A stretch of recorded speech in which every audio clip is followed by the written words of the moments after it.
Yeah, Jim. Mr. President, we hear from a lot of people who see these briefings as sort of happy talk briefings. And no happy talk today. You and some of the officials paint a rosy picture of what is happening around the country. If you look at some of these questions, do we have enough masks? No. Do we have enough tests? No. Do we have enough PPE? No. Why would you say no? Do we have enough medical equipment? The answer is yes. I think the answer is yes. Who said no to that?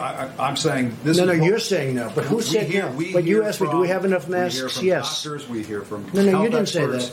You said, do we have enough masks? Does the country? Yes. Do we have enough tests? Yes. Plus, we're developing new tests. Do we have enough? Do we have enough ventilators? Yes. Do we have enough hospital beds? Yes. We've built 20,000 hospital beds. We have enough hospital beds. Go ahead, Jim. Let's go. Well, what do you say to? I mean, you watch the coverage. You know what You're I say? watching a lot of the coverage. Well, a lot of it's These fake doctors. news. No. A lot of it's fake news. A lot of it's fake news. Let me just when tell the you. doctors and the medical experts come on our air, the governors reported we don't have enough tests. We don't have enough. The governor, masks. yeah, depending on your air, they always say that because otherwise you're not going to put them on. Let me just tell you something. The governors have said last night they had a group of governors, 14 governors. They were together someplace, and they said it's been unbelievable. What's happened? We've been totally responsive.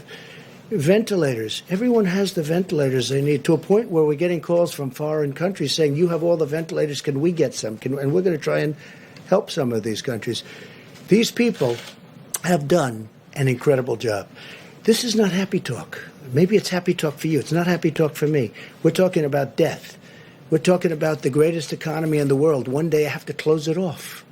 And we did the right thing, because maybe it would have been 2 million people died instead of whatever that final number will be, which could be 60, could be 70, could be 75, could be 55. Thousands of people have died. There's nothing happy about it, Jim. This is sad talk. This is the saddest. These are the saddest news conferences that I've ever had. I don't like doing them. You know why? Because I'm talking about death. I'm talking about taking the greatest economy ever created. We had the greatest numbers we've ever had in almost every aspect of economics, from employment to companies. Look at the airlines. They were having the best year. Now all of a sudden we have to save them. Okay? There's no happy talk, Jim. This is the real deal. And I've got to make the biggest decision of my life. And I've only started thinking about that. I mean, I've made a lot of big decisions over my life. You understand that. This is by far the biggest decision of my life, because I have to say, okay, let's go. This is what we're going to do. When you have hospital administrators. Sure. But you have many doctors that say, unbelievable job. I watched this morning, and I watched a certain network, and it wasn't Fox, and you had doctors saying that we've done an incredible job. You just read off these no. Well, we have ventilators, we have equipment, we have beds. How about beds? I mean, Governor Cuomo just told me a little while ago he's got plenty of beds. In fact, they're having a hard time filling Javits Center. We built them 2,900 beds. So that's not a fair question. When you're sanitizing masks and you're talking about reusing PPE, obviously you don't have enough. No, excuse me. We have masks. We have everything. And we were trying to get ready for the surge. And a lot of people said it will never happen. Deborah said it. You'll never need that many beds. They said we needed 40,000 ventilators. 40,000. It's like building a car. 40,000 ventilators. People said, I felt it too. You'll never need that many. Guess what? We're the envy of the world in terms of ventilators. Germany would like some. France would like some. We're going to help countries out. Spain needs them desperately. Italy needs them desperately. Mexico needs them desperately. He asked me last night, would it be possible to get 10,000 ventilators? Within a short period of time, I'll be able to help out Mexico.